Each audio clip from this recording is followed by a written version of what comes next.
Good afternoon. Okay. Joining us today is another member of the President's Jobs Cabinet, Secretary of Commerce, Gina Raimondo.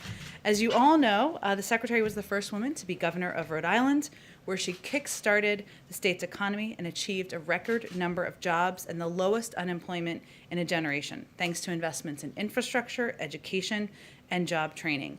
As governor, she prioritized creating jobs, supporting workers, and improving the quality and availability of services in the care economy, including supporting wage increases for care workers. She also served as chair of the Democratic Governors Association in 2019. In 2010, she was elected General Treasurer of Rhode Island, receiving the largest number of votes of any statewide candidate. When she took office as General Treasurer, she tackled the state's $7 billion unfunded pension liability. Secretary is focused on a simple but vital mission to spur good-paying jobs, empower entrepreneurs to innovate, and grow and help American workers and businesses compete. As always, she can stay for a few questions. I'll be the bad cop, and with that, we'll turn it over to the Secretary.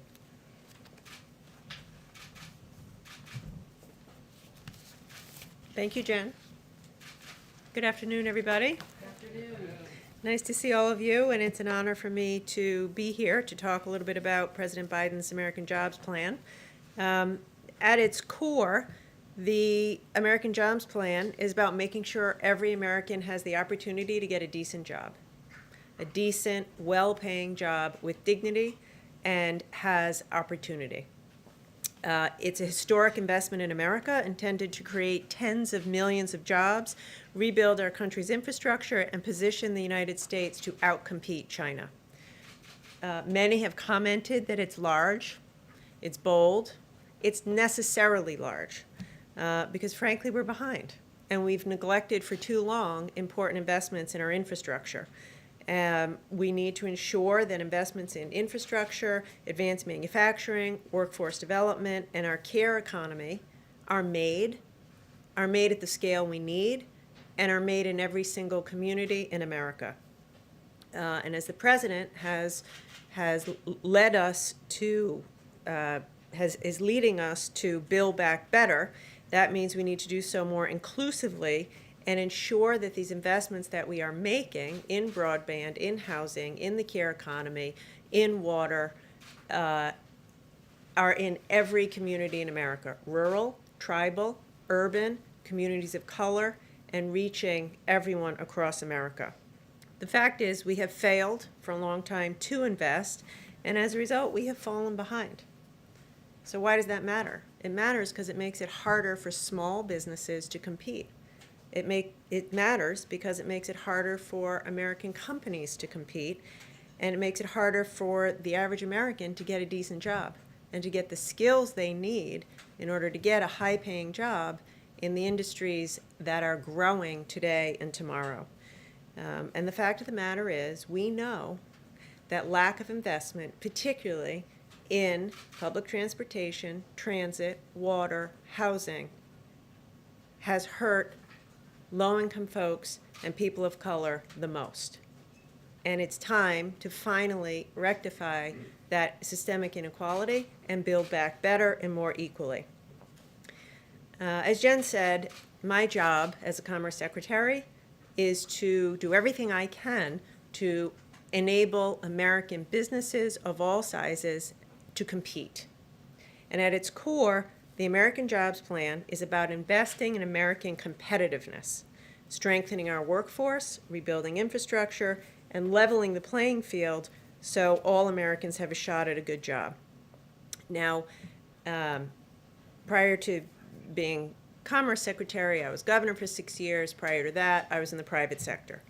And so over the course of my career, as an entrepreneur, as governor, now as Commerce Secretary, I have had many discussions with businesses, from the biggest to the smallest. And over the years, there is something that we all seem to agree on, which is that we need to make massive investments in our infrastructure if we are going to compete and ensure America's global competitiveness. And most recently, I have spent a lot of time in the past few weeks talking to business leaders, and I can report to you that there's a broad level of enthusiasm for big investments in infrastructure. And I think there is a recognition that President Biden is doing the right thing in pushing us to conceive of infrastructure as broad, as including investments in STEM, research and development, investments in basic research, investments in broadband, investments in training our workforce. And the truth of it is, that's what it's going to take to compete. A key component of the American Jobs Plan is training our workforce. This is a reality. The changes in the American economy, many of which have been massively accelerated by COVID, are very scary for millions of Americans. It's a scary place to be, to need a job and not have the skills to get a good job. And so that's why this package calls for big investments in training our workforce. Now, as Jen said, this was a priority of mine when I was governor, and I saw it work. I know it works. We saw it work. When I ran for governor, my state, Rhode Island, if you haven't been, I want you to go, had the highest unemployment rate in the country, #1 in America. It was sad, very sad. The unemployment rate in the building trades when I took over was over 20%. Think about what that does to a community. Before COVID, after a lot of our work, Rhode Island had more jobs than at any time in our state's history, because we leaned into it in a broad fashion, similar to what this package calls for: investments in infrastructure, working with business, and big investments in worker training. So the fact of the matter is, in order to compete, we have to have investments in apprenticeships, community colleges, STEM education, job training. My view is, if you have the guts in the middle of your career to go out and get some job training, to retrain yourself to get a new job, then we need to be there for you to provide high quality, demand-driven, affordable, if not free, job training. The American Jobs Plan also is about strengthening our supply chains, making things in America, making critical goods in America, creating good jobs in the process, and increasing the security that we have, knowing that we aren't overly dependent on other countries for critical supplies. We saw that on full display in COVID. Every governor knows what it's like to be up in the middle of the night, can't get your hands on PPE or ventilators or medicine because they aren't manufactured in America. We also need to invest in domestic manufacturing, particularly for critical industries like semiconductors. We all know semiconductors are the building blocks of our future economy. And as we go through the data and digital revolution, semiconductors underpin so much of the new technology where we'll see job creation. So we are living through now a global chip shortage. We're seeing that hurt businesses in every sector, and so we need to strengthen our domestic supply chains. The American Jobs Plan calls for a $50 billion investment in semiconductor manufacturing and research, as is called for in the Bipartisan CHIPS Act. Finally, we need strong investments in our broadband infrastructure. We've seen more clearly than ever before that high-quality, affordable broadband isn't a luxury, but it's a necessity for education, jobs, and healthcare. But millions and millions of Americans don't have access to broadband, particularly in rural communities. I finally want to address one last component, which is the investments in the care economy. You might say to yourself, why is the Commerce Secretary talking about investments in the care economy? Because it matters. It is core to our competitiveness. In order for you to be able to go to work, you need to know that your loved one is being taken care of. And also, we have millions and millions of women, mostly women of color, working full-time, caring for our loved ones, living in poverty.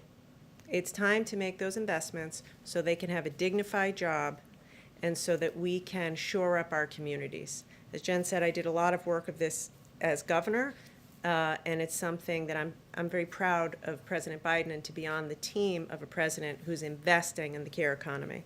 So fundamentally, this plan invests in American workers and businesses, small and large alike, so they can compete and win in the global marketplace. And I'm psyched to talk to you about it and proud to be on the team that's going to get this done. All right, Kristen. Thank you, Jen. Thank you, Secretary Raimondo, for being here. As you know, some Republicans have looked at this plan and said if you increase the corporate tax rate overall, in the long run, jobs could be eliminated. They cite one study, the Tax Foundation, that says that increasing the corporate tax rate will eliminate 159,000 jobs over the next 10 to 30 years. How do you respond to that criticism that in the long run, this plan kills jobs? I don't agree with that assessment. So a few points. First of all, every business leader I talk to, big and small, agrees we must make these investments in infrastructure in order to compete. If we don't invest in semiconductors, we're going to fall further behind. If we don't invest in job training, we're not going to have the workforce that businesses need to compete. So it's essential that we make these investments. With respect to taxes, there is not a shred of evidence to show that the cuts in 2017 increased growth or productivity. Actually, very little of it went into additional R&D. So the fact of the matter is the corporate structure today is broken. Many companies don't, large profitable companies pay no corporate taxes. So I'd like to think we can all agree that it needs to be improved, level the playing field, close the loopholes, and have a discussion around how we do this together to improve competitiveness. If it is raised to 28%, though, that would put the U.S. at one of the highest in the world. Does it have to be 28%? Would you go lower? Could you accomplish the same thing if the tax rate weren't raised to 28%? So there is room for compromise. That is clear. The president has said a few things. We have to get this investment done. He's charged us to work across the aisle and in a bipartisan way, and we need to pay for what we're doing. Like our proposal is to invest in 8 years and pay back over 15. Now we can have a discussion about that. Should we pay it back over 20 instead of 15? Is the rate not quite 28? Is it something, lower? So we want to compromise. What we cannot do, and what I am imploring the business community not to do, is to say, we don't like 28, we're walking away, we're not discussing. That's unacceptable. Come to the table and problem solve with us to come up with a reasonable, responsible plan. Thank you. Mario. Thank you, Madam Secretary. 2 questions for you. On the infrastructure side, how do you target and make sure that those projects help minority communities? I'm thinking of the situation in Jackson, Mississippi, for example, Flint as well. And then my other question is, how do you make sure that minorities are the beneficiaries of these jobs, right? There's been a long history of programs that were built to help minorities. I'm thinking of opportunity zones with the last administration that didn't ultimately help minorities. Yeah, really good question. 2 things. So again, the president's been very clear in this. This is about equity in everything we do. And I can promise you as Commerce Secretary, like right now we have $3 billion from the rescue package to invest in communities. I promise you now, equity is front and center.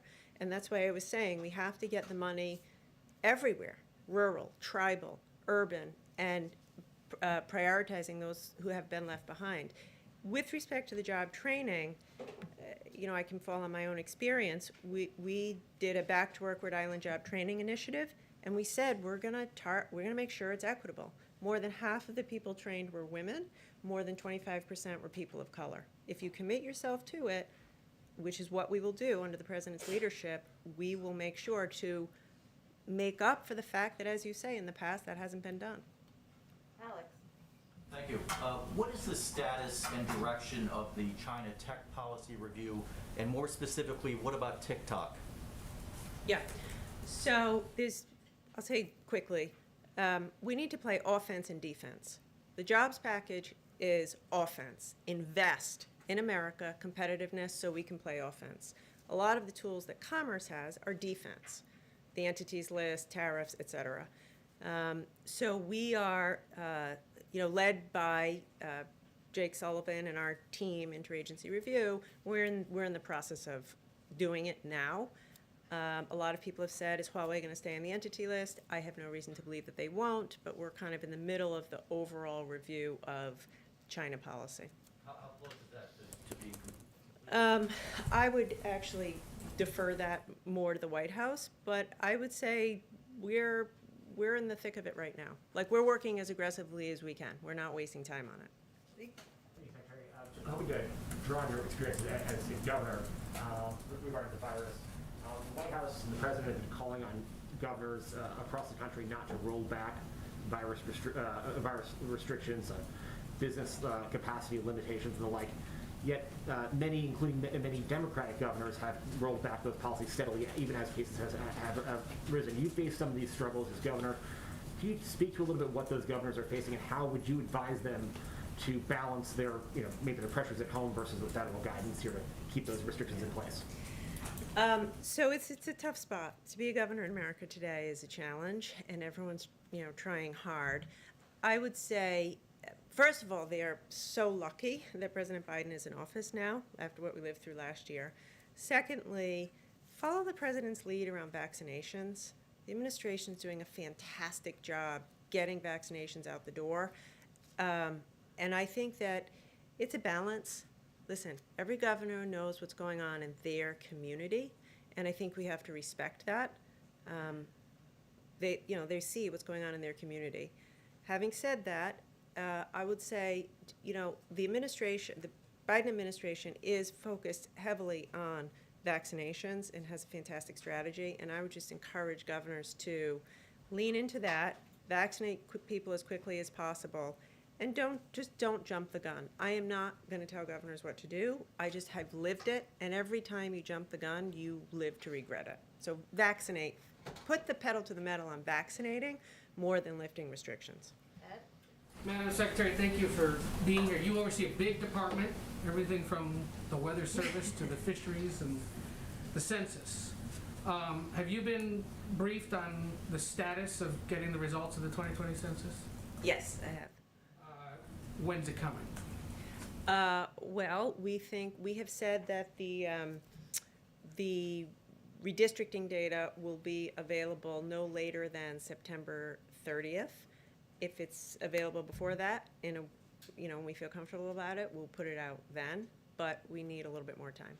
State elections officials, secretaries of state, who are sitting there, scratching their head over which lines they should be using for elections this year and next year, what do you say to them? I say, I know it's tough, but be patient. Last year was a once in a lifetime pandemic. The census professionals had to do the census in the middle of a global pandemic with COVID, civil unrest through the summer. So we're behind. We are behind. But my direction to the team is we have to get it right. So having been a local politician, I hear them. But the fact of the matter is, it is so much better to wait a little longer and have accurate data that we all can trust. So I rest assured, if it's ready before the 30th, we'll put it out. But we are prioritizing accuracy over rushing it out. There's one wonky bit of this, though, and it's the subject of lawsuits, differential privacy, or the idea of using essentially funky math to sort out some of this. Have you been briefed on that, and do you think that was a good idea at this point to have done it that way? Would you recommend doing it that way in the future? So in this regard, I have to rely on the experts. The experts at the Census Bureau are top-notch, career top-notch statisticians and demographers. Here's the reality. What you're referring to is a statistical technique that is intended to protect people's privacy. It's the first time we've used it. Today, the way quantum computing is such that there can be privacy hacks today that weren't technologically available 10 years ago. So in order for us to keep up with that and protect people's privacy, we have to implement new techniques, and this is one of those new techniques. So yes, I think it's justified. You gotta be the last one. Thanks. But we'll invite her back. Thanks, Madam Secretary. Two quick ones on infrastructure for you. A friend of this White House, Senator Chris Coons, said today that he thinks it's more likely that Democrats ultimately will end up with a less robust, this is his words, infrastructure package. He says it's could end up looking one that's more directly targeted at what he's calling hard infrastructure. Is that an accurate prediction to you at this stage? And then My second question, I'll just tack it on here. The president, you're one of the 5 cabinet secretaries that President Biden tapped to kind of go out and sell this, his words, to engage the public. What does that entail at this point, specifically as it relates to getting these Republicans on board with this plan? Talking to them, sitting down, listening, engaging them. As I said before, we have put forth a bold proposal and a reasonable way to pay for it. There are other ideas. So what I'm going to do, and all the cabinet is doing it in the White House, is sitting down with our Republicans, friends, and Democrats, and business leaders, and saying, okay, if you don't like this, what's your idea? How do you think we ought to pay for it? If we are proposing paying for it over 15 years. What do you think? So I think, again, it's all about finding that compromise and actually delivering for the American people. So that, anyway, I think broad engagement. Face-to-face conversations with? If you include Zoom as face-to-face, I would say very many. Only a few actually face-to-face, but a lot, a lot. And I plan to do even more of it. Like, we're serious about this. We want to get this done. There's a lot of different ways to do it. The president does what a leader does, puts forth his ideas. Now let's get to work. Let's talk about it. Where do we tweak it? Where do we change it? With respect to Senator Coons, I am not going to disagree with his assessment because he's been up here longer than my 4 weeks. But, look, I think it's early to say. The president put his plan out a week ago. Let's give it a shot. Let's go big. I can tell you this, every single business leader I've talked to applauds the fact that this package is more than just roads, bridges, and water. Like, come on, 35% of Americans in rural areas don't have broadband. You cannot have a modern economy without that. We have a crisis in semiconductor manufacturing. You cannot have a modern economy without that. So I hope that that isn't where we settle, because we'd be shortchanging American people, workers, and businesses. All right, Jeff, you're so convincing. Thank you. Secretary, just to follow up on Alex's question about TikTok. Can you just clarify what your position is on whether TikTok needs to be sold by the Chinese company ByteDance that owns it now? And can you also give us a broad view of your advice to President Biden on tariffs with regard to China? I would say here's my broad view, and I don't want to get into details on any particular company. My broad view is what we do on offense is more important than what we do on defense.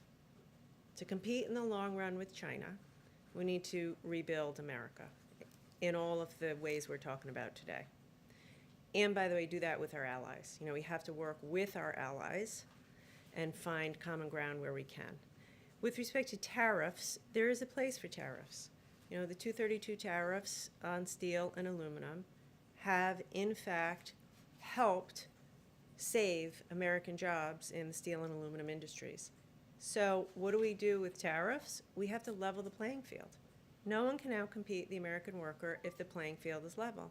And the fact is China's actions are uncompetitive, coercive, underhanded. They've proven they'll do whatever it takes. And so I plan to use all the tools in my toolbox as aggressively as possible to protect American workers and businesses from unfair Chinese practices.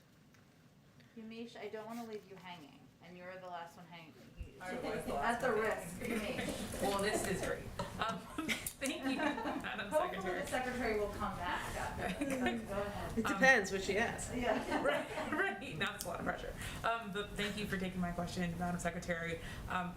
What do you say to a business owner who's looking at the U.S. and wondering, why should I start a company here when I could possibly do so in another country more cheaply? How do we stay competitive as the United States for that business owner's company? So I'd say a few things. One, you cannot get better than American workers, American ingenuity, American innovation. Two, this jobs plan will enhance American competitiveness. I know from being governor, businesses want to locate in communities with good infrastructure, good public transportation, clean water, excellent public schools. That's where businesses want to be. That's where their employees want to work. So if we pass this package, it will massively, businesses will want to be here, will want to be here more than they do now. Also, the whole point of the tax reform as proposed by the administration is to get rid of the loopholes, level the playing field between big businesses and small businesses. I don't know any small businesses in Rhode Island who are shielding their profits in tax havens around the world. Like, it'll level the playing field, raise more money, and allow us to invest in job-creating infrastructure and job training. So as a former business owner and as a former governor who recruited businesses, I think it's a winner for business. Is there an alternative other than the 28%? It sounds like Yes. you're a little open. What else could the White House come up with to pay for the infrastructure? Let's bill? have the discussion. Let us have the discussion. We put a plan out. Tell us what you think is an alternative, reasonable plan. But I would say, don't shortchange America. Don't come back and say we only need $500 million of infrastructure, because we don't. Because if we do that, we'll be in the same place or a worse place 10 years from now. So, yes, we're wide open. Reasonable people can disagree. We'll find compromise. But let's go big and let's do what's required. All right. Thank you so much for joining us. Bye. I can't believe you do this every day. How does one get out? You don't. You're here, right. Lots of questions about COVID and Iran. A couple of other items for you all at the top. A new survey just yesterday from Invest in America and Data for Progress found that 73% of voters backed the American Jobs Plan. That includes the support of 57% of Republican voters. Digging into the numbers shows just how broad the support is. 68% of independents, 64% of Republicans back the president's proposed investment in the care economy, something the secretary just talked about quite a bit. And all of the investments the survey looked at, from roads and bridges to housing, clean energy, and manufacturing, have the support of over 60% of voters and a majority of independents. The evidence is unanimous that the American people support the president's vision of rebuilding our economy and his plan to pay for it by asking big corporations to pay their fair share. A Morning Consult poll just last week showed that 2-to-1 registered voters back a hypothetical $3 trillion infrastructure package. An earlier Data for Progress poll showed that by a 35% margin, voters want to pay for this plan by asking the wealthy and big corporations to pay their fair share. Another update, today we can proudly say that in addition to the 150 million shots in arms, we have successfully sent over 150 million relief checks to the American people. The fourth batch of the economic impact payments from the American Rescue Plan totals more than 25 million payments, which brings the total dispersed so far to more than 156 million payments, totaling $372 billion since the plan was signed into law less than a month ago. The largest block of these latest payments went to Social Security beneficiaries who didn't file a 2020 or 2019 tax return and didn't use the non-filers tool last year, which is consistent with our view that it would be more challenging. The easiest would be those who had information that the IRS had, and it would become more challenging. So this is a more challenging group, but this is certainly good news. Within 2 weeks of the American Rescue Plan becoming law, the IRS and Treasury had started dispersing 170 million payments. At a similar point during the first round of economic impact payments authorized a year ago, the first payments had yet to be completed. So just to give you a point of comparison. It's also important to note, and I know there's been some coverage of this, the IRS has been consistently underfunded, with 20,000 fewer staff available to help Americans. That's over the last 10 years, 20,000 fewer. And our commitment is also to working on this problem and hiring more personnel at the IRS. The President's Rescue Plan secured an additional $1.5 billion to help the IRS get checks out checks and modernize. And we are pleased that since the beginning of this administration, the inherited backlog of 2019 returns has been cut in half.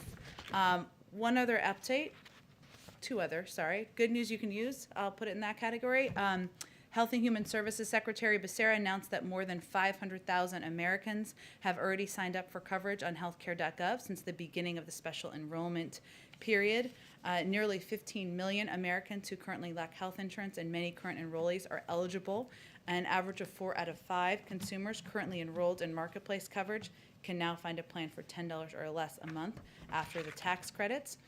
Finally, the First Lady announced earlier today, was joined virtually by U.S. military families, advocates, and stakeholders from around the world as she set forth the priorities of joining forces. She spent the last few months hearing directly from military families, caregivers, survivors, and visiting military installations across the country.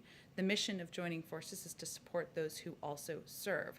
The work and priorities of joining forces will center on the needs of military families in the areas of employment and entrepreneurship, military child education, and health and well-being. It was important that she relaunch this initiative within the first 100 days. With that, Zeke.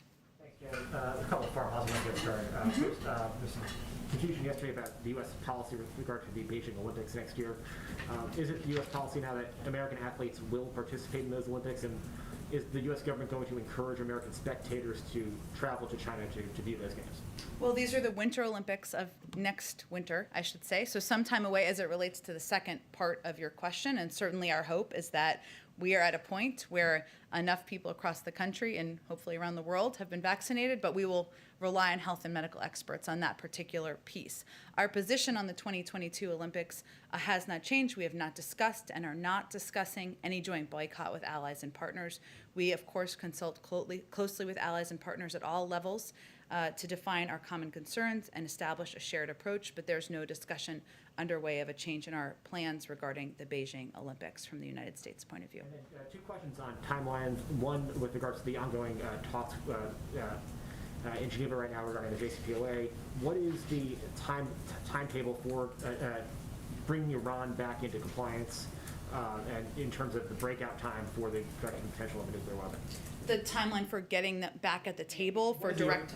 What is the ultimate timeline in terms of getting them back to the table? Not the timeline for the specific round of talks, but the longer-term timetable to get them back into compliance. Well, look, first I would say, the talks are continuing today in Vienna. It's only the second day of talks. You may have seen a tweet from one of the European officials attending who called this, said there's unity and ambition, and that was their description of the conversations. This is just a constructive early step. We're at the earliest part of the process here. The primary issues, as you know, that will be discussed are both steps that would need to be taken for Iran to come back into compliance and the sanctions relief steps that the United States would need to take. But we expect these conversations to be difficult. We expect this to be a long process, and we're very much at just the beginning period. There is time from the U.S. perspective for these talks to continue. Is that months? Is that years? What scale are we looking at? I can't put a timeline on it, Zeke. We do feel, of course, that diplomacy is the right way to approach this challenge. That doing that in coordination and close cooperation with our partners is also exactly the right approach. That's what we're doing and what we're focused on now. It is a good sign and a good step that we are engaged in, even though these conversations are not direct at this point in time. But again, we're at the beginning of the process. I expect they may have more to read out once they complete this round of talks. And the second timetable question, we heard the president talk a lot about when Americans will be eligible to get vaccinated. What is the president's timetable by which point all Americans should have already been vaccinated? What is his goal, his deadline for Americans to actually get the shot in arms? Well, there's a role that the federal government can play, led by the president, of course, increasing the number of vaccine supply we have. He's done his job in that regard. We're going to have enough vaccine to vaccinate, more than enough, I should say, every adult American by the end of May. He has increased and invested in the number of people we have as vaccinators, increased the number of vaccination sites around the country, more than doubling the number of pharmacies, investing in mass vaccination sites, investing in community health centers.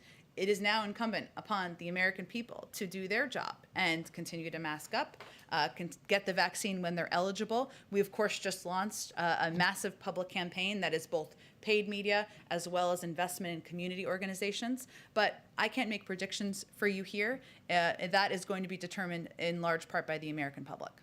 And so the president's timetable of July 4th activities gatherings in the backyard is independent from the rate of vaccination in the American public? Well, I think what you were asking me is when he expects, if I heard the question correctly, the vast majority of the American public to be vaccinated. And what I'm conveying to you is that there's a role for the government to play, many roles for the government to play. We are moving forward on all of those fronts. But there is also a role for the American people to play, and that question will be answered in part by whether people get the vaccine when they are eligible. As it relates to July 4th barbecues, I mean, you can see the numbers that are reported regularly on vaccinations, the percentage of the public that's vaccinated, where we've seen success in different communities. Those are all numbers that are reported. What he's talking about is the ability to have a barbecue in your backyard with other people who have been vaccinated. That is not mass gatherings.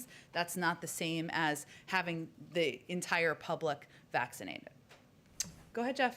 Jen, can you confirm that the Biden administration plans to restart aid to the Palestinians? I expect the State Department is going to have more specifics on this later this afternoon or right about now, so I will leave it to them to lay out the details for you. We talked a little bit about taxes with the secretary. Yeah. Amazon said yesterday that it supports an increase in corporate taxes, which was interesting because the president had singled Amazon out specifically. Has the White House reached out to Amazon, and/or has it reached out to other companies in corporate America to try and boost support for this plan? Well, we have certainly reached out to a range of groups, obviously elected officials, large businesses, small businesses, rural and agricultural stakeholders, climate groups, local chambers of commerce, faith leaders, Black, Latino, and AAPI leaders, community college groups, and more. We've done a lot of calls, a lot of Zooms around here and across the administration. It's my understanding Amazon did join a call with 20 other groups, carriers, and businesses as part of our outreach to a range of companies of many sizes across the country about what was being proposed and about the specifics of our proposal to pay for it. Last one, which is a little wonky. Okay. It's a South Korea company called SK Innovation. Okay. Is threatening to pull its construction of a battery plant in Georgia over a trade dispute. If you're familiar with that, the president has an April 11th deadline to intervene, and I'm curious if he plans to. I will probably have to take that question and talk to experts. I love wonky questions, but I will talk to the people who know more about it than I do. Go ahead, Kristen. Thanks, Jen. Report popped just before the briefing started that the president's going to announce a series of executive actions on guns tomorrow. Can you confirm that and anything you can preview? I don't have anything to preview. I can convey that I expect the president will have more to say tomorrow.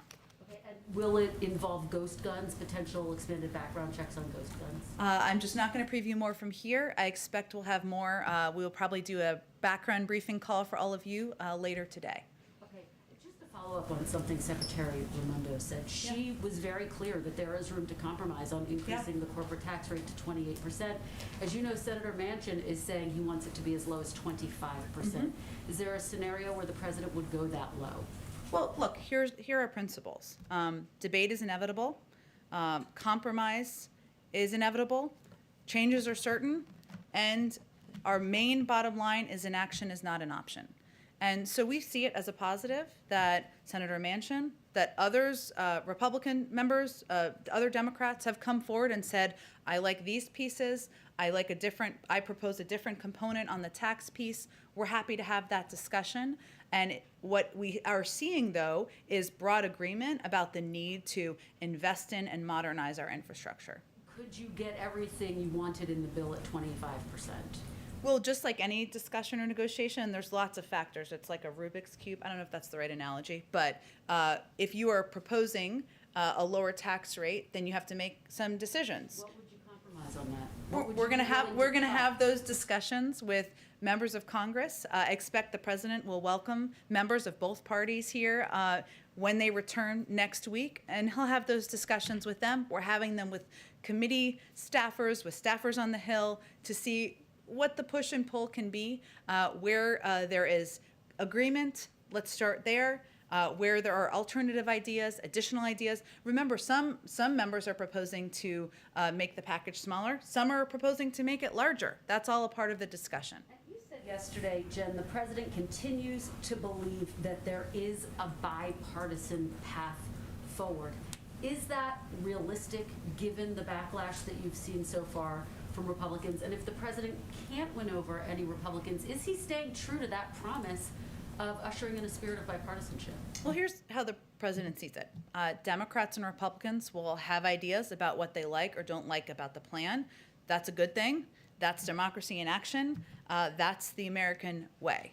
Our view, his view, is we don't just fix what is broken today, we build for tomorrow. And his idea of infrastructure is evolving, is that it should evolve to address the needs of the American people.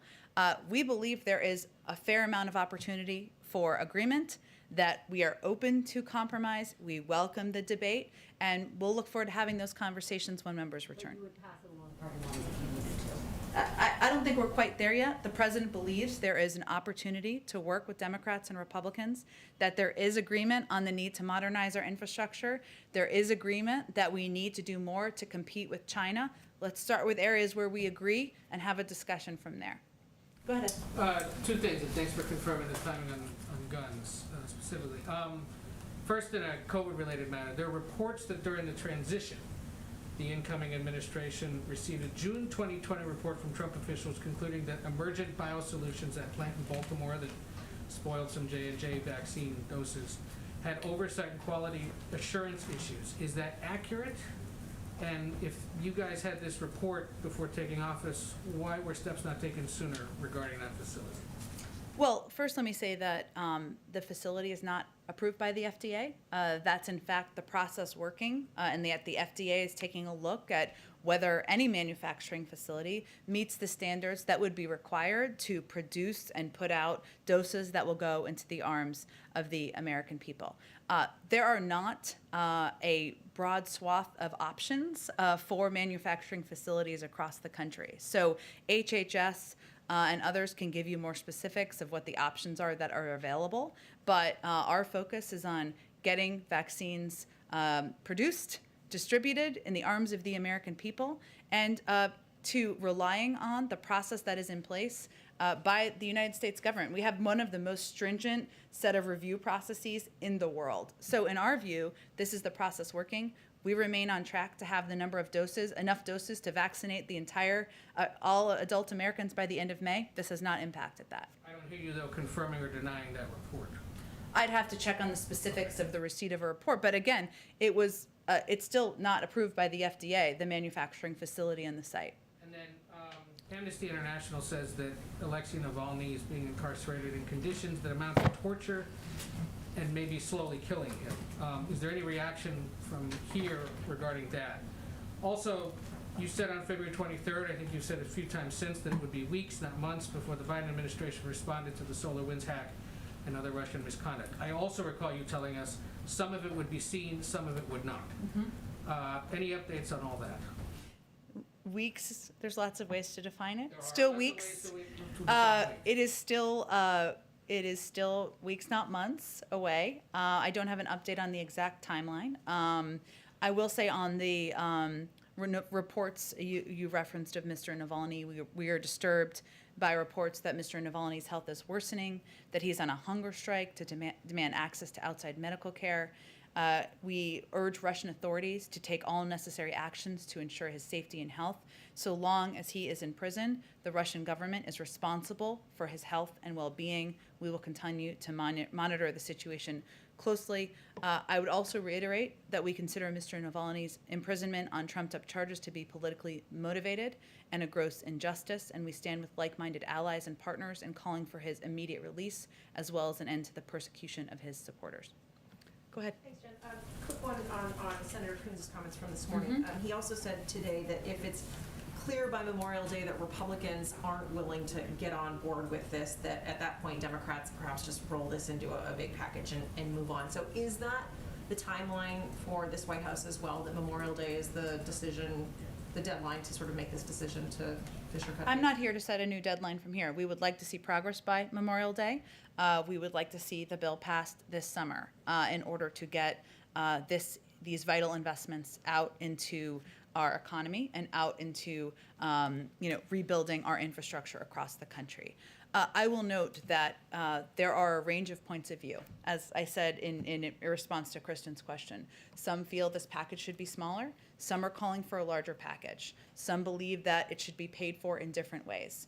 Senator Coons is one of those individuals who will certainly have a role to play in having these discussions, but it's important that we allow the process to play itself out, have those ideas put forward, have debates, have those discussions, and we'll see where we go from there. I have a couple questions on immigration, if I may. Sure. Is the administration considering restarting some construction on the border wall to plug in holes in gaps of areas where the construction stopped after the president took office?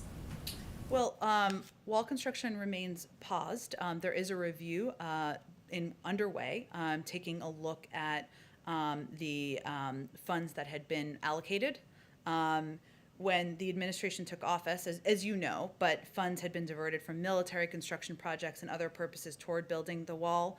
That was not something we, of course, supported. There are some components of the wall that had already been allocated, the funding to continue building by Congress, so we're working within what is allowable. But our focus is not, we don't believe the wall is an answer. We have never believed the wall is an answer to addressing the challenges, immigration challenges at the border. That's why we're proposing an investments in smart security at the border, why we're driving what we see as 21st century solutions for border management, and why we believe we should build a functioning immigration system. There's a review underway of kind of where this funding had been allocated and not, but it's currently paused and for the most part. The president had said he wouldn't build one more foot of the wall, but you're saying some monies could still be used to fill in the gaps on construction on the No, I'm saying that some had been allocated already. Previously, we're working within what our limitations are by law, but we believe we have never believed that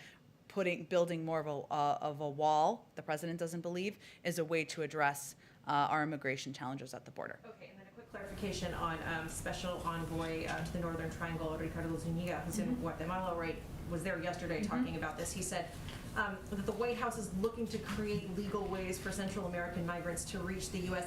Is that could you explain more on if you know what he was talking about? Is that what President Biden has talked about, allowing folks to apply for asylum in their home countries, or are there other options being considered? Well, more immediately, we've reinstituted the Central American Minors Program, which I would think he is likely referring to, which when it was stopped in 2017, there were about 3,000 kids who could have applied. I don't have an updated number on how many might be eligible now. That's one piece, so that kids can apply from country and won't take the treacherous journey. But we also believe that there needs to be reforms to the whole process, make it more efficient, more effective in terms when children come to the border. That's part of what we want to discuss through legislation. So he could have also been referring more broadly to the longer term changes that need to take place, but more immediately, there of course is the Central American Minors Program. Go ahead, Mario. Thanks, Jen. The UK variant of the virus is now the most common in the US. We're seeing things like outbreaks in high school sports. Does the White House consider that to be more dangerous for schools and kids? And also, what does that mean for the goal of reopening schools? Well, in terms of the impact of the variant, I would refer to our health and medical experts to give their assessment of that. We remain focused on and committed to our objective of reopening schools 5 days a week and having kids in school learning. We believe that the mitigation steps that have been put out by the CDC give a good guideline for doing exactly that. There was actually some data that was put out that is a little outdated, as these things sometimes go, because it's more from February, that showed that we are close to, even at the end of February, reaching that mark of 50% of schools open 5 days a week. And then kind of similar to that, we're seeing people who work in the retail industry increasingly afraid for their lives, their health and safety as customers refuse to mask up. What's the White House looking to do to protect them? Are you looking at revisiting, legal authority for a national mask mandate? I mean, what's kind of in the toolbox there to help these workers? Well, first, I would say one of the steps we can take from the federal government is ensuring there is vaccine supply available across the country to ensure Americans are vaccinated, that these individual workers, that these employees in these businesses and stores, every one of them will be eligible on April 19th to get a vaccine. That is, they will be able to get in line at that point in time.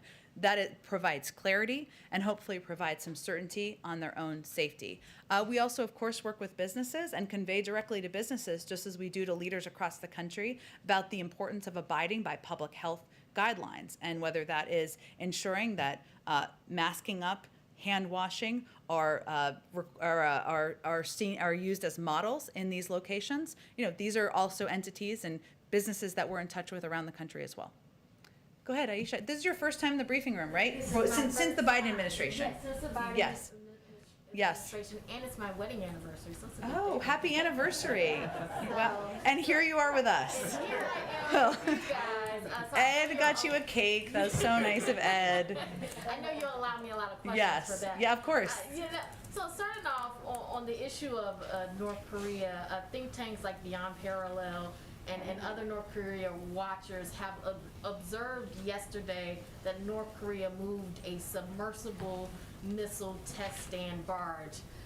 And along with that, there has been activity at other sites related to weapons in North Korea. Is the administration concerned that North Korea may be ramping up for more testing, more provocative actions? And if so, what would be the response to that? I've seen those reports. I would send you to the Department of Defense. I'm just not going to be able to get into more details from here. Is there, with sanctions already in place, very heavy sanctions already in place on North Korea, is the U.S. limited in how it could respond to potential provocations from North Korea? You know, again, I would send you to the Department of Defense for that. If you're asking about specifically military action or military considerations, I would say, broadly speaking, we have a clear objective as it relates to North Korea, which is denuclearizing the North Korean peninsula, the Korean peninsula, I should say. We're, of course, continuing to enforce sanctions. We're consulting with allies and partners. We are prepared to consider some form of diplomacy if it's going to lead us down the path toward denuclearization. So that is broadly how we view. There's also a review that's underway within the administration. But on the specific reports, there's just not more I'm going to be able to convey from here. On a separate issue, President Biden, when he was a candidate, pledged that within the first 100 days, there would be a commission on policing oversight set up. I know that we still have some more time in the first 100 days, but what is the status of that? And, you know, where do things stand with that commission? I don't have an update on the commission, but I would convey to you that from our consultation with Congress, with the groups, our focus right now is on the George Floyd Justice in Policing Act. We believe we must continue to press ahead to pass meaningful police reform. The president would love to sign a piece of legislation, would love to have it on his desk. We're encouraged by some of the engagement we've seen, pleasantly surprised in some cases, in the Senate, and that is where we feel we can have the most impact at this point in time. So is the commission still on the table, or is that something that is not being thought of right now? I just don't have an update on it, but we are focused on working with members, with advocates on many sides of this debate on how to move things forward, and we feel the George Floyd Justice in Policing Act is the most constructive, effective, impactful way to do that. The president is talking more openly about sharing vaccines with the rest of the world. Why is that? And how soon does he think that the U.S. will be at a point where he feels confident sharing more of the vaccine doses with the rest of the world? Well, I would say that his focus remains on ensuring that adult Americans are vaccinated. We also plan for contingencies, including the fact that there's ongoing research. We've seen some reporting, of course, on which vaccine is most effective with children. As we've seen even in recent weeks, things happen, and we have to plan for contingencies as well. But when we are confident about our supply, about our ability to provide for the American public, the president is absolutely committed to playing a constructive role in being a part of the global community's efforts to get the pandemic under control. That includes through COVAX. It could include direct conversations with countries you've seen we've already lent doses to Canada and Mexico. So we remain committed to that. I can't give you an additional timeline at this point in time. Go ahead. Back to immigration, and particularly the Northern Triangle. The Vice President's assignment to try to, address the root causes of migration. How do you get to measure success How do we measure success? on that issue? Yeah. Well, I think that we know that addressing the root causes means working with these countries to help create a collaborative and a cooperative approach to addressing what the circumstances are on the ground, whether that is economic challenges, response to challenges related to hurricanes that have impacted a lot of these communities. And what we're trying to do is work with them to determine how we can get to these root causes to reduce, to disincentivize travel from the region. But I mean, will you have a numerical measure, any kind of tangible measure of success, benchmarks, that sort of thing?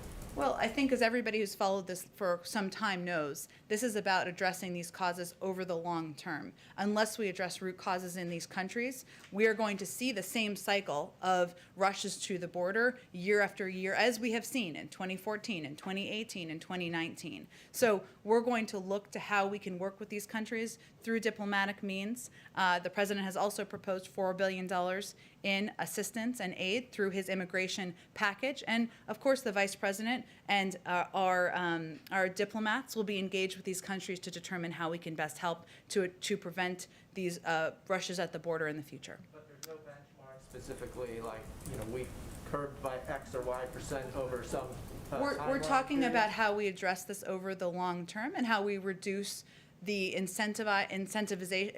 disincentivize travel over the long term to the border. And you mentioned the money. Can you work Yeah. with these governments? There's one of the major issues Yeah. is a lack of rule of law and corruption. Yeah.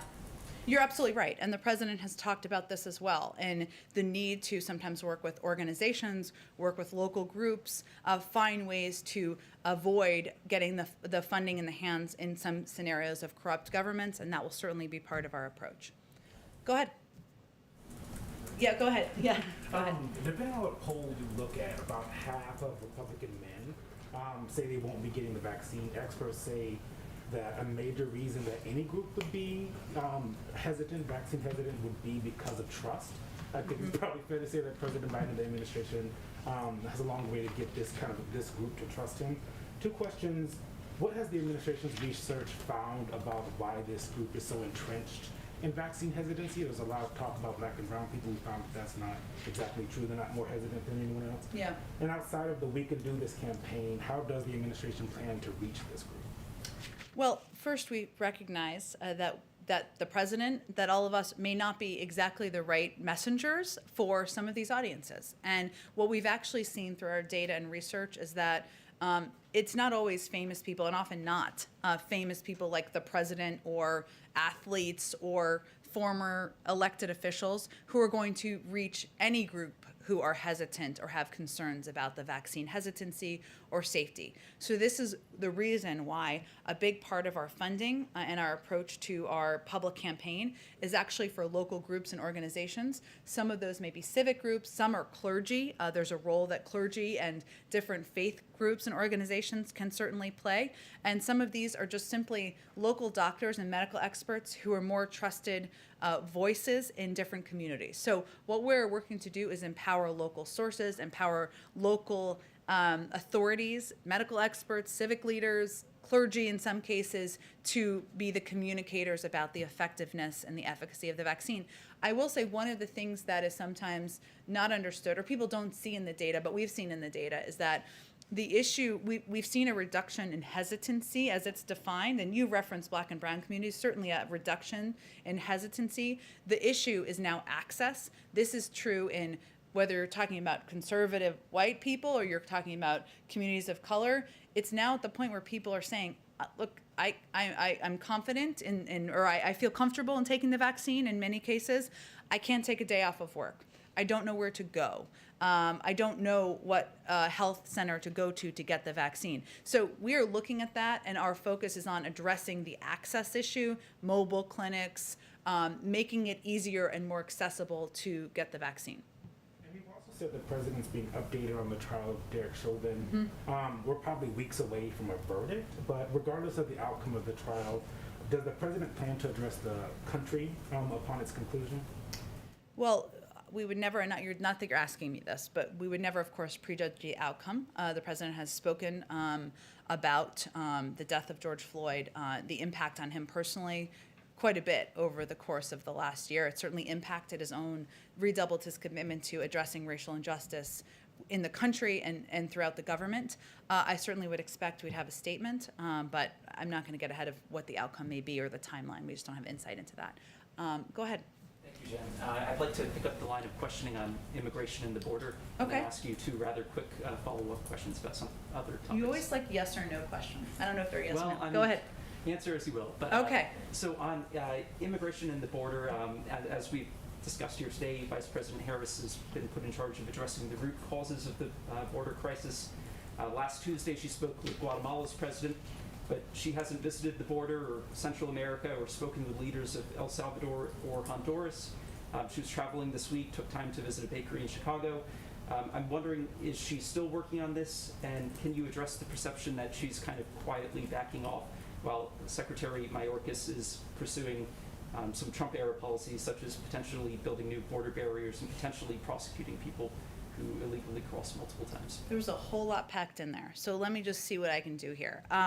First, I would say the vice president was visiting Chicago actually to talk about COVID and the importance of communities getting the vaccine when it's available and accessible to them. And so while she was there, like many Americans, she got a snack. I think she's allowed to do that. But she was there to talk about COVID and play a role, as she's playing a significant role on our efforts to address vaccine hesitancy, communicate with the public about how we can do this, and it's imperative to get the vaccine when it's available. Second, I would say that yesterday, and this is actually a statement put out by her team, USAID announced the deployment of a DART team. We only have these in a couple of places in the world, so this is fairly significant, to respond to urgent humanitarian needs in Guatemala, Honduras, and El Salvador. This is meant to help address the immediate humanitarian needs, whether it's drought, food insecurity, ongoing COVID-19 pandemic, and this is in communities that are still recovering. So that is actually an announcement made by the vice president's team earlier today. This is absolutely an issue that she remains committed to, is in the lead on. The Northern Triangle, which I'm sure you're aware of, but is not the same as the border. They're all related to each other, but addressing being responsible in the lead on the Northern Triangle is working with these countries in the region, addressing the root causes, working with them on how we can address issues like long-term food insecurity, drought, the COVID-19 pandemic, hurricanes, etc. That's what she's focused on. I don't have an update on when she'll travel. I'm sure it will be soon. She's still working on this issue very much. Well, they wouldn't be putting out a statement this morning if she wasn't, would they? And my two other questions, I'd like to circle back to something that a colleague asked in this room a few Sure. weeks ago. They asked about a request by about 36 Democrats in Congress for President Biden to relinquish unilateral nuclear launch authority. I believe at the time you weren't aware of that request, and I was wondering if you've been able to get an answer from the president on that. I don't have anything more for you on that. And my third question, if I could. According to a report yesterday in Axios, we may soon have a prominent transgender gubernatorial candidate.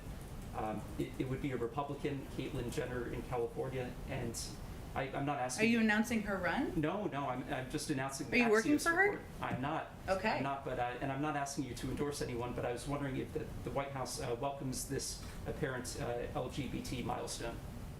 We certainly would welcome the freedom of any human participating in the democratic process to run for office, of course, and including, of course, transgender members of our society. Go ahead. Thank you. I just want to ask if the budget rollout is still going to happen this week, and secondly, is it accurate that debate or discussion about defense spending is what's holding it up? That is not accurate. We know you all are eager to have the discretionary guidance, and it certainly will give some insight into the president's priorities and the priorities of this administration. We hope to have that out very soon this week, but I don't have an exact date for you quite yet. It sounds like it could possibly slip into next week? Is that volunteer? I think we're hopeful it will be out this week. And then just to follow up on the Olympics issue, Mm-hmm. understanding what you said, the U.S. position, however, is still that China has committed genocide. Yes. Doesn't that demand some sort of response or action from the U.S., and what will the U.S. need to see before it fully participates in the Olympics?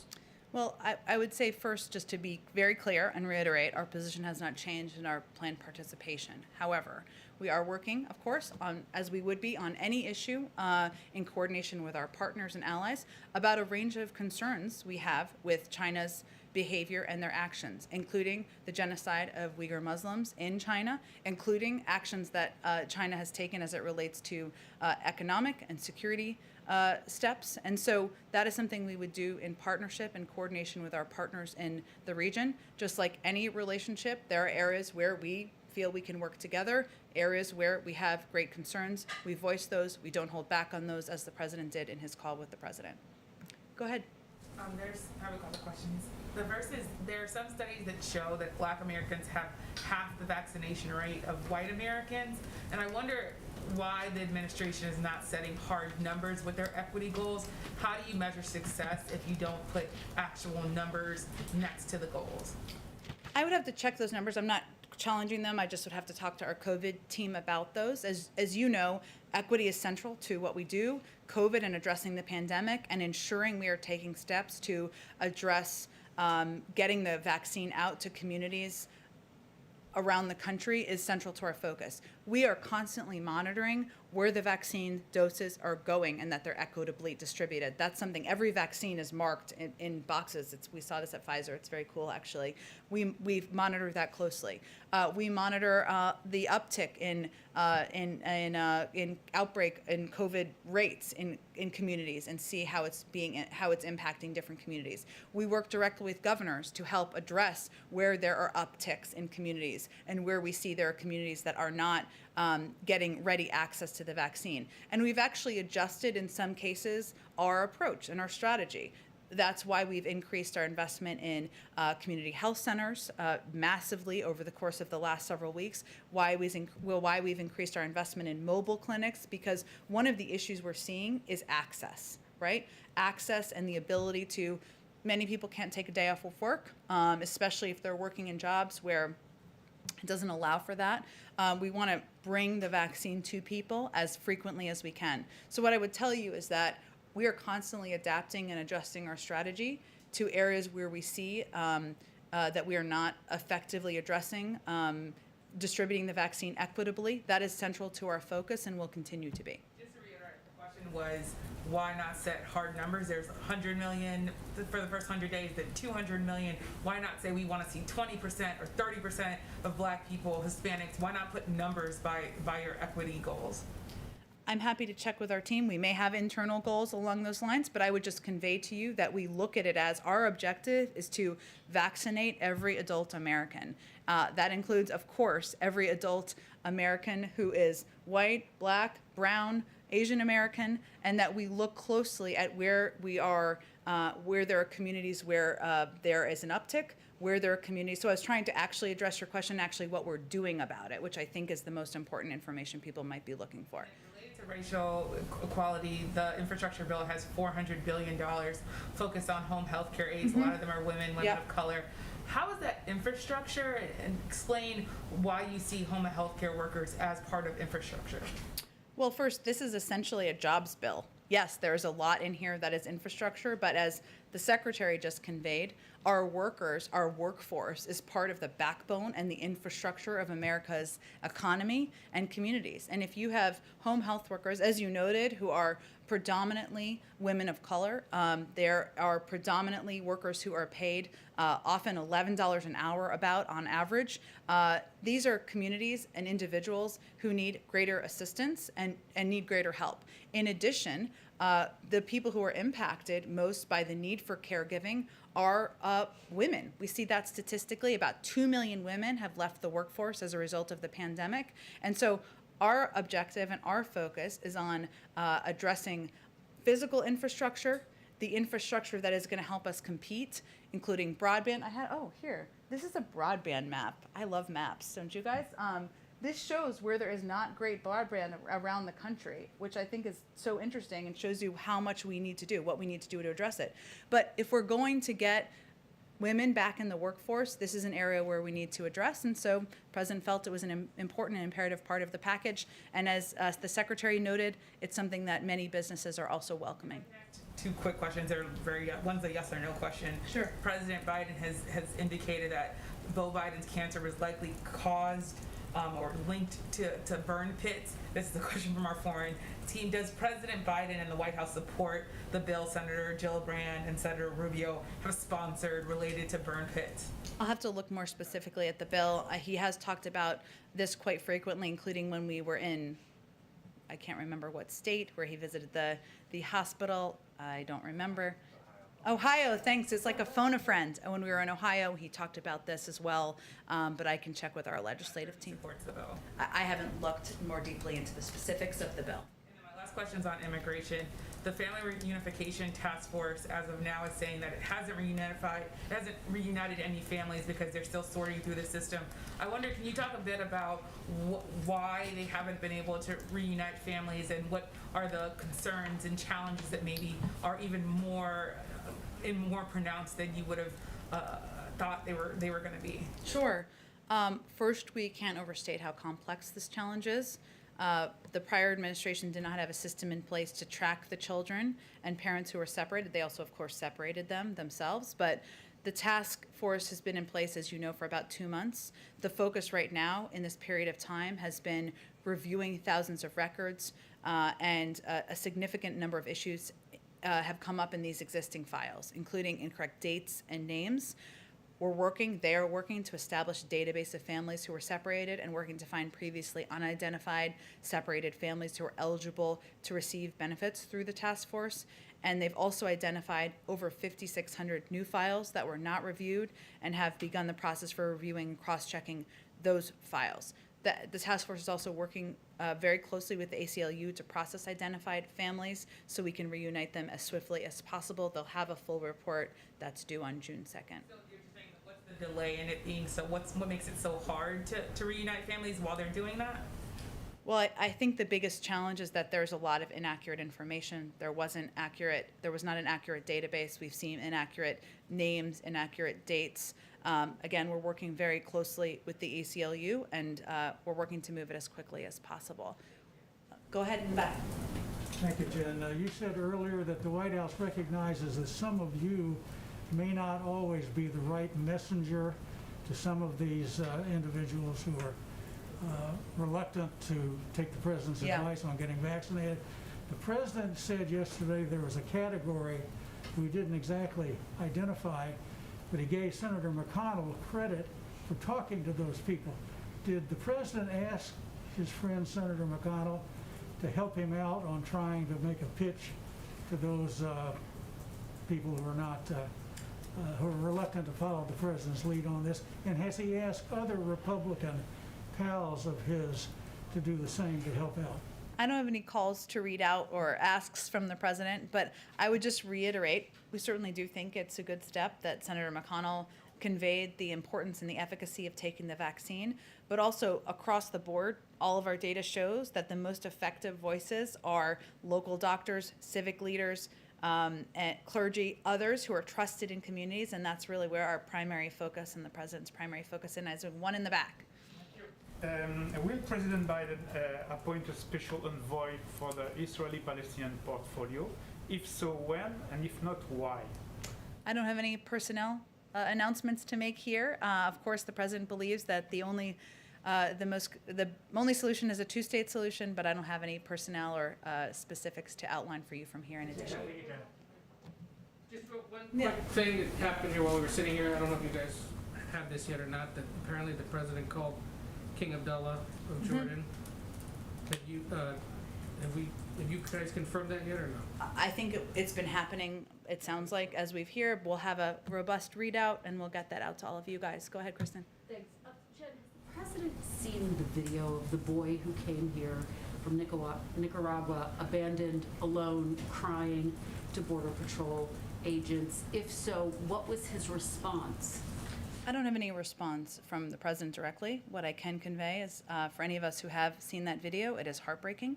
It's a reminder of how treacherous the journey is, and it is a reminder of how important and imperative it is that we put in place reforms to our immigration system, that we convey clearly how dangerous this journey is, and that we take steps like the Central American Minors Program to make it possible to apply for moving. Given what's happening at the border, why hasn't the president, why hasn't the vice president visited yet? Visited the border.